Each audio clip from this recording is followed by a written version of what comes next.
So when it goes from premenstrual syndrome to premenstrual dysphoric disorder, what is the change there? What's the difference? It becomes a matter of where you kind of look for the diagnosis. Yeah. So if you look at the DSM or an ICD type definition, which your physician or nurse practitioner will use potentially, you have to have a certain amount of symptoms for a certain amount of time for them to classify it as PMDD. Okay. And so I think, like you mentioned in the beginning, there's such a high percentage of women who have PMS, who have, that sort of syndrome and that characterization of symptoms, but PMDD is reserved for that next level. So Right. you've had XYZ, ABC for 2 months or whatever it is. We can find what that is granularly. But the point is it's just that next level. It's dysphoric, it's the depression, it's the physical symptoms, it's the lashing out. It's things that are just, and so also we have to mention this as well in this sort of same wavelength is PMDD occurs at a very specific time. So when they're rolling in or rolling out diagnosis, PMDD reveals itself as a start of those symptoms at around day 1.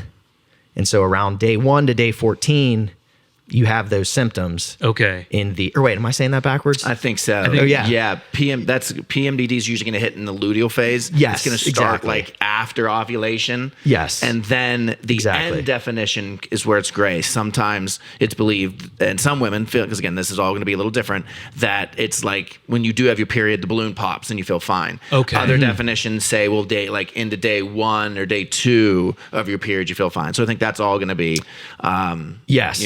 individualized. Yeah, so to put a bow on that, it typically starts around day 14 and then in the luteal phase, as we mentioned, the post-ovulatory phase. Yeah. And then typically, whether it's day 1 or day 2, it starts to subside. But if you have those same symptoms, day 3, day 4, day 7, and carried through the pre-ovulatory phase or the follicular phase, Right. it's clearly something else that's happening. Okay, because you're talking about We have to have constraints the somewhere. dysphoria here is the big thing. It's the emotional depression, anxiety, lashing out, Cravings. Yeah, those. Yeah, you have to get diagnosed with PMDD. You've got to hit 5 criteria of a certain roughly 11. They keep saying 11, but then the lists I find have like 9. But either way, you have to hit 5 Okay. of these symptoms, and at least one has to be mood related. Okay. That's the first D in PMDD. Right. So, and really, what's something I found was interesting is the way one practitioner was summing it up is that the core symptom is irritability. That if there was one core symptom around which PMDD symptoms would be noticed, it's irritability. And then from there can come all these other more intense manifestations of that disturb your ability to function at school, work, other situations.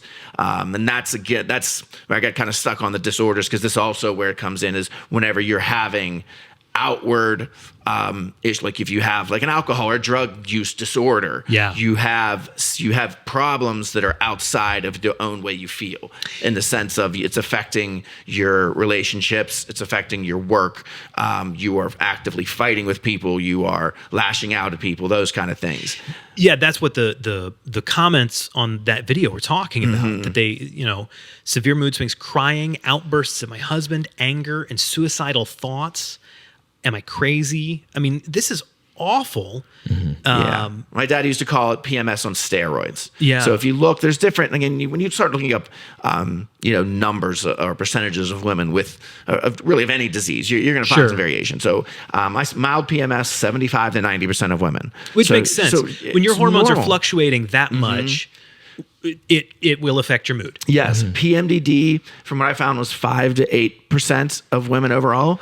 What I find interesting, and sometimes where again, I keep using the word alternative, but where sometimes a little bit of a different approach can come in, is that I saw one source describe it as there's a 19% of women who are sub-threshold. So they're within the 75 to 90 for mild PMS, somewhere in there. They're not qualified PMDD, but they're in this subthreshold. So it didn't elaborate, but what that means to me is maybe they had the core symptom. They've had irritability, and they had one of the mood related symptoms, but they sleep pretty well somehow, and they do concentrate pretty well at work. So they didn't hit 5. Right. They didn't so tick the all the doctor's going to boxes. say no. Yeah. But as a woman, you're going to say, wow, I'm dealing with something really serious here. Yeah. I'm still lashing out. I'm still having all these things. I'm definitely not mild PMS, but I answered honestly, and I didn't check all 5. Didn't make the cutoff for PMDD, but you Yes. still experience. Okay. And believe me, I understand why those criteria have to be met. Right. It reminds me a lot of thyroid, where there's a range, and you're on the low end of the range, and you're feeling a certain way. Versus maybe if you're on the higher end of the range, how could you feel? There's when that's not just something that you shoot for. Right. Doc, I want to be on the high end of the range of my thyroid. It's something that if you're unpacking issues, that if you're looking at it with a little bit of a different take, that you can say, hey, I read about being sub-threshold. I did that, list, and I hit 3 or 4. I probably could have nudged over to 5, but so now I don't have PMDD, but I know something's wrong with me. Okay, so it's a gradient, and they have to have a cutoff somewhere. I mean, that's how we measure things. As with most medicine, whether Right. it's a vitamin D level, thyroid, like you mentioned, or a list of symptoms. It exists on a spectrum. So just because you're not clinically PMDD does not mean that you're not experiencing 85% of what that would look like. And Okay. at the end of the day, though, like a lot of the treatments, it's just easy to talk in terms of with some constraint. And so in Right. terms of the symptoms, if you are subclinical or whatever, a lot of your treatment, I would say, for the most part, might end up the same. Cool. CBT, SSRIs, oral contraceptives, whatever, all the kind of stuff we'll talk about. So Okay. it's not that they will exclude you from treatment altogether. Yeah.